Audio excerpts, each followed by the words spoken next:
Right ఇక details చూద్దాం. Delhi liquor scam కేసులో BRS MLC Kavitha judicial కస్టడీని rows Avenue court దానికి సంబంధించినటువంటి డీటెయిల్స్ ఒకసారి చూద్దాం. ఢిల్లీ లిక్కర్ స్కామ్ కి సంబంధించి కేసులో BRS MLC Kavitha judicial custody Rouse Avenue court పొడిగించింది. జూలై 3వ తేదీ వరకు కూడా జ్యుడిషియల్ రిమాండ్ పొడిగించింది. గతంలో ఆమెకు విధించినటువంటి కస్టడీ నేటితో ముగియడంతో అధికారులు కవితను నేడు కోర్టులో హాజరుపరిచారు. ఈ క్రమంలో న్యాయస్థానం కవితకు ఢిల్లీ మధ్య ఈడీ సిబిఐ కేసులో జ్యుడిషియల్ కస్టడీని పొడిగించింది. ఇక కవితని ఢిల్లీ లిక్కర్ స్కామ్ కేసులో మార్చి 15వ తేదీన ఎన్ఫోర్స్మెంట్ డైరెక్టరేట్ అధికారులు అరెస్టు చేయడం జరిగింది. ఇక తీహార్ జైల్లో ఉన్నటువంటి కవితను ఏప్రిల్ 11వ తేదీన సిబిఐ అరెస్టు చేసింది.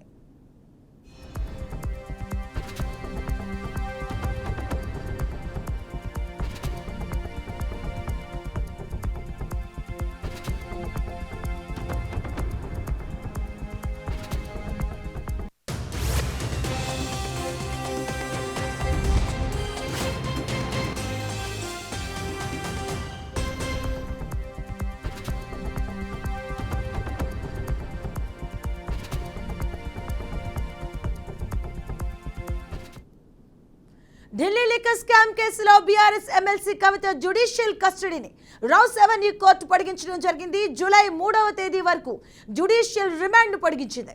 ఇక గతంలో ఆమెకు విధించినటువంటి కస్టడీ నేటితో ముగియడంతో అధికారులు కవితను నేడు కోర్టులో హాజరుపరిచారు. ఇక ఈ క్రమంలో న్యాయస్థానం కవితకు ఢిల్లీ మధ్య ఈడీ సిబిఐ కేసులో జ్యుడిషియల్ కస్టడీని పొడిగించింది.